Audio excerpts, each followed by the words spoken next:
Welcome to agifp.com. You know, this platform really tackles the one question most enterprise AI programs try to avoid. Why is it that organizations with these huge, impressive AI investments still can't seem to produce the right evidence when a regulator comes knocking? The focus here is all practical.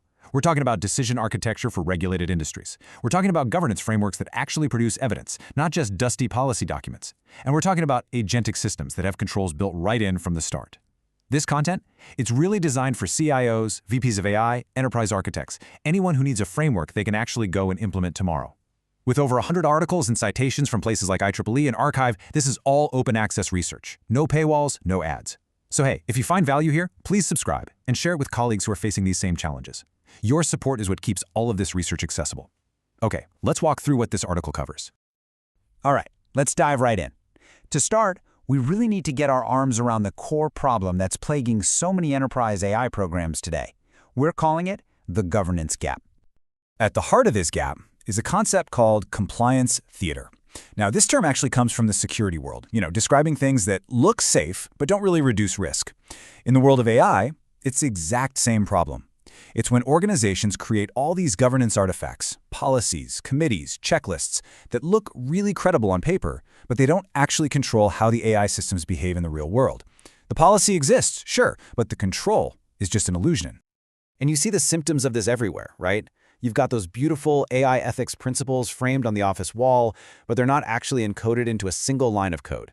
You have risk assessments that get filled out once at the beginning of a project and then are immediately buried in a SharePoint folder, never to be seen again. And my personal favorite, these giant model inventories that list the names of all the systems, but nobody has a clue what actual business decisions those systems are making every single day.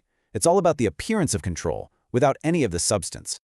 And if you look at the data, it really just screams that this is a problem. According to McKinsey, a staggering 72% of enterprises have AI running in production. That's massive adoption. It's everywhere. But compare that to this number. Only 9%, 9, describe their own governance as mature. That's not a small discrepancy, folks. That is a chasm between deploying AI and actually being able to control it. So why? Why does this huge gap exist? Well, it really boils down to what we're measuring. On one side, you have what pretty much every organization tracks: activity. How many AI projects do we have? How many models are live? How many training sessions did we deliver? But on the other side is what actually matters: assurance. Can you reconstruct a specific AI-driven decision for an auditor step by step? Can you prove who approved a critical model change? See, most companies can talk all day about their AI program, but they fall silent when you ask them to prove control at the level of a single decision. And you can see this play out perfectly in the boardroom. When a board member asks, "Are we compliant?" the compliance theater response is to whip out a giant spreadsheet mapping policies to regulations. The architecture response, it's showing traceable, automated controls for each and every requirement. When they ask, "So who's accountable here?" they get a vague Rossi chart, those things, instead of a named specific owner for a specific decision flow. One is a story, the other is hard evidence. Now here's the uncomfortable truth, the part that so often gets missed in these conversations. Most governance programs are obsessed with the models that are built internally. But the reality for most companies is that you are already running way more AI from your vendors, stuff that's embedded in your SaaS platforms and copilots and all these third-party tools, than the AI you've built yourselves. This is a massive supply-side problem, and for many, it's a complete blind spot. Okay. So let's move into our next section, because the stakes here are getting so much higher. We are facing a perfect storm of new, actually enforceable regulations and a completely new class of security threats that we've just never had to deal with before. The clock is ticking, and for some of this stuff, it's moving incredibly fast. The EU AI Act's rules on prohibited AI practices, those are set to take effect in early 2025. Then come the rules for general-purpose models right after that. Any organization that's circling 2026 on their calendar as the start date is already falling behind schedule. And the financial risk here is absolutely not trivial. If you don't comply with the EU AI Act's rules on prohibited practices, the maximum penalty is 35 million euros, or 7% of your global turnover, whichever one is higher. That's the kind of number that will definitely get a board's attention. And hey, this isn't just a European issue. Over in the US, what we're seeing is this growing patchwork of state and local laws. You've got comprehensive laws popping up in places like Colorado, new ways of applying existing laws in California, really specific rules for the insurance industry, and even local enforcement like the bias audits in New York City. The trend is crystal clear. Regulation is coming, and it's coming from all directions. So, we've covered the regulatory risk. That's pushing from one side. But there's a technical shift happening that's just as big, if not bigger. What is it that's so fundamentally different about this new wave of agentic AI? It all boils down to this really simple distinction. Traditional AI, it produces an output, some text, a prediction, a score. But agentic AI, it takes action. It has agency. It can read your files, it can send messages, it can execute code, and it can query your databases. This means a compromised agent doesn't just give you a wrong answer, it can cause a data breach or actively go in and manipulate your systems. It's a whole different ballgame. And this creates entirely new attack surfaces, things we've never really had to worry about before. We're now dealing with threats like instruction hijacking, where an attacker tricks an agent into doing its bidding, or something called memory poisoning, where they plant false information to influence the agent's future actions. This is not a model validation problem anymore. This is a full-blown security architectural problem. Okay, so this brings us to the core solution, the main pivot of this whole discussion. We have to shift our thinking away from just creating policies and start building architecture. It's a fundamental change in how we have to approach AI governance. And this really brings us to the core idea, the central thesis.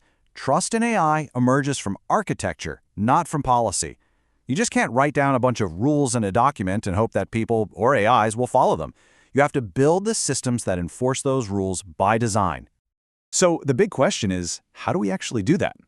Well, let me introduce you to a framework called CTRS, which stands for a Control Tower Reasoning System.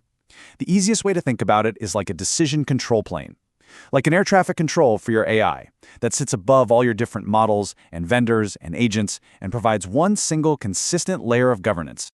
Now, CTRS is really built on three core pillars. First is decision velocity, the idea that good governance should actually make you faster, not slower. Second is a trust layer, which is there to prevent the system from ever drifting away from its approved, validated state. And third, and this is crucial, is agent governance, which creates a secure gateway that every single action an agent wants to take has to pass through. A key tool in this whole framework is the decision rights matrix.